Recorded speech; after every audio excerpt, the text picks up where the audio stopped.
ग्रंथ को परंपरा से, गुरु प्रणाली से, परंपरा से ग्रंथ को आद्योपांत सुनना चाहिए और इसके बाद उसको कहना चाहिए।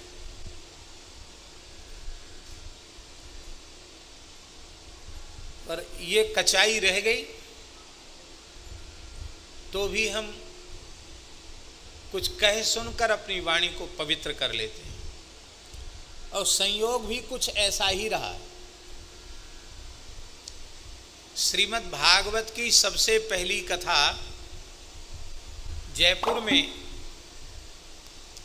तारकेश्वर महादेव के सामने वाली गली में, जहाँ लोहा मंडी है, वहाँ कथा हुई, सबसे पहली भागवत जी की कथा। उसके पहले न भागवत लगाई थी, ठीक से एक आद्योपांत मूल पारायण भी नहीं किया था, लगाने की बात तो दूर ही रही। और ऐसी परिस्थिति आ गई कि हमको वहाँ जाने का विधान बना। पूज्य गुरुदेव भक्तमाली जी महाराज की वहाँ कथा थी, पूर्व निश्चित एक संत के माध्यम से कथा थी, और उसी समय पूज्य रेवासा महाराज आ गए और उन्होंने श्री स्वामी अग्रदेवाचार्य जी की ग्रंथावली महाराज जी के संपादकत्व में प्रकाशित हो, अग्र जयंती पर ही प्रकाशित हो, ये उन्होंने आग्रह किया। और शास्त्री जी, महात्माओं का काम ऐसे ही होता है, महात्मा सा ही होता है। माघ शुक्ल पंचमी, बसंत पंचमी से महाराज जी की कथा होनी है। कहाँ? जयपुर में। और विवाह पंचमी हो गई, उसके बाद वो पुरानी पांडुलिपि वगैरह कुछ लेके आए, बोले महाराज जी अग्र ग्रंथावली छपना कब? अब इतना कम समय, उस समय कंप्यूटराइज टाइप नहीं थी, ऐसे ऐसे अक्षरों को संयोजन करके करना पड़ता था। महाराज जी कैसे भी करके अग्र जयंती पर, माने फाल्गुन शुक्ल द्वितीया, जिसको फुलेरा द्विज कहते हैं, अग्र जयंती पर इसको प्रकाशित होना है, विमोचन होना है इसका। तो महाराज जी ने कहा तो भाई आचार्य पीठ की सेवा है, सब काम छोड़ के करना पड़ेगा, क्योंकि समय इतना कम है कि इतने कम समय में पूरी कोशिश करेंगे। अब वो संत आए तो महाराज जी ने कहा कि देखो भाई ऐसा है महात्मा जी, हमारी तरफ से अस्वीकृति तो नहीं है, हम तो स्वीकृति एक बार कर चुके हैं, इस समय में आपको परिवर्तन करना पड़ेगा, क्योंकि एक महापुरुष की आज्ञा हुई है और आचार्य पीठ में ये उत्सव है, उसमें ये प्रकाशित होनी है, तो हम कथा में समय नहीं दे पाएंगे। उन्होंने कहा महाराज जी वो तैयारी तो लगभग हो चुकी है और उसमें परिवर्तन नहीं संभव है। तो महाराज जी बोले वृंदावन में व्यासों की कमी नहीं है, किसी भी भागवत वक्ता को ले जाओ, बहुत वक्ता मिल जाएंगे। हमारा ना रंग अच्छा, ना रूप अच्छा, ना वाणी अच्छी, ना प्रवचन की कला अच्छी, गाना बजाना नाचना हमको आता नहीं है। महाराज जी के शब्द हैं।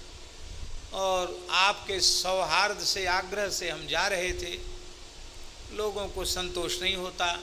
अच्छा वक्ता वृंदावन के कोई ब्रजवासी ब्राह्मण जाएंगे तो सुनने वालों को भी संतोष होगा। तो महात्मा बोले या तो आप जाओ, या हमारे लिए हम वहीं बैठे थे, या बोले पंडित जी को भेज दो। हमारे लिए उन्होंने कहा पंडित जी को भेज दो। वे महात्मा कुछ दिन हमसे लघु सिद्धांत कौमुदी भी पढ़े थे और बड़े विनोदी महात्मा थे, महंत बन गए वो जयपुर में। तो उसके बाद हमको एक बार मिले तो बोले गुरुजी दंडौत। हमने कि कैसे हैं आप? तो बोले झलाम झस झसी हरिदास फंसी। क्या बोले? झलाम झस झसी हरिदास फंसी, ऐसे विनोदी महात्मा। तो बोले पंडित जी को आप भेज दीजिए। महाराज जी बोले तुम चले जाओ।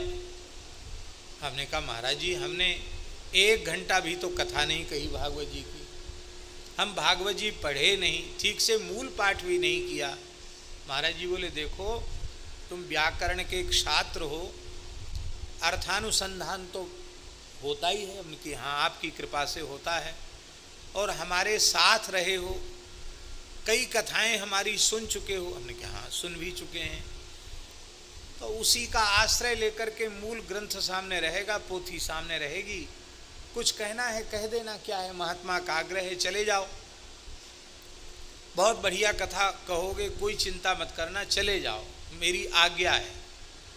जब उन्होंने कह दिया मेरी आज्ञा है, तो आगे हमारे कहने का कोई प्रश्न ही नहीं रहा, पर मन में संकोच जरूर था। फिर पूज्य श्री गुरुदेव खाकचौक वाले महाराज जी से भी पूछा, महाराज जी ऐसे ऐसे महाराज जी की आज्ञा है, जयपुर में कथा होनी है। तो महाराज जी बोले जाओ, विजय होगी। माघ शुक्ल तृतीया को हमने वृंदावन से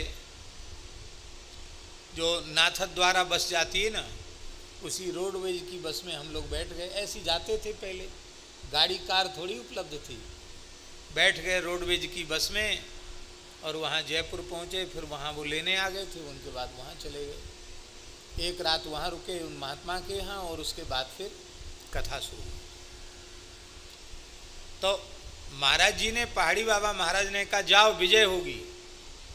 तो अब उनसे बोलने की हिम्मत तो थी नहीं कि विजय कोई हम लड़ाई लड़ने थोड़ी जा रहे, युद्ध करने जो विजय होगी, जाओ विजय होगी। तो हम अपने मन में सोचने लगे कि हम युद्ध के लिए थोड़ी जा रहे हैं जो विजय होगी। पर वहां पहुंचने के बाद जब प्रत्यक्ष भूत प्रेतों का उपद्रव, जिसको हम कभी सुना करते थे, उसको अपनी आंखों से देखने का अवसर मिला, और वह पहली ही कथा भूत प्रेत के उद्धार के लिए थी। और अब आपको हम क्या कहें, माघ शुक्ल चतुर्थी को हम उनके भवन में रुके और सायं संध्या करके पाठ कर रहे थे। सर्दी का समय था, पैर पे कंबल डाले थे, और ऐसी ट्यूबलाइट के प्रकाश में चौक में हमको वो भयंकर आकृतियां दिखाई पड़ने लगी। और श्री गुरु कृपा से, भगवत कृपा से कुछ अनिष्ट नहीं हुआ, लेकिन अब बार बार उन्होंने कोशिश की मेरे निकट पहुंचने की, पर वे निकट नहीं पहुंच सकी। और प्रणाम किया देहली पर सिर रख के, और हमको इतना पक्का स्मरण है कि उन्होंने कहा कि हम आपका कुछ भी बिगाड़ नहीं सकते, और अब हमको यहाँ से जाना ही पड़ेगा। तो हमने कहा तुम लोग कौन हो? बोले हम लोग अधोगति को प्राप्त जीवात्माएं हैं, हम लोग सब भूत प्रेत हैं। कितनी संख्या है? तो कहा 11। कहाँ रहते हो? फिर मैं बोला कहाँ रहते हो? बोले हम तहखाने में रहते हैं। हमें पता नहीं था इनके घर में कोई तहखाना भी है। और वो तो घटना तो सामने से तिरोहित हुई, और हमारा कोई बात नहीं, हमारा सारा शरीर एकदम पसीने में डूब गया। सर्दियों में पसीना आ गया। भले ही हम बोल रहे हैं, लेकिन वो भयंकर आकृति देख के हमारे भी पसीना हो गया। पाठ कर रहे थे वो भी हम भूल गए, क्या पाठ कर रहे थे भूल गए। फिर एक बार मन में आया, नीचे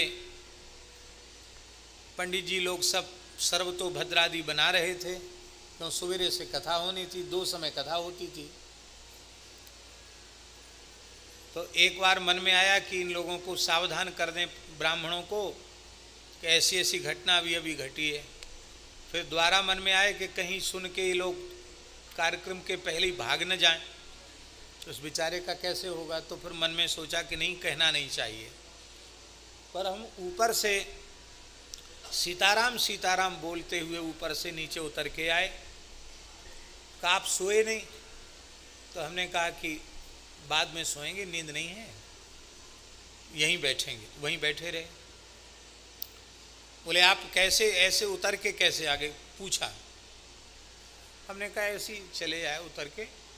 एक बात कहना हमें बहुत ज़रूरी है, यहाँ सकाम अनुष्ठान है और कुछ प्रेत बाधा है, उसके निवृत्ति के लिए कथा है।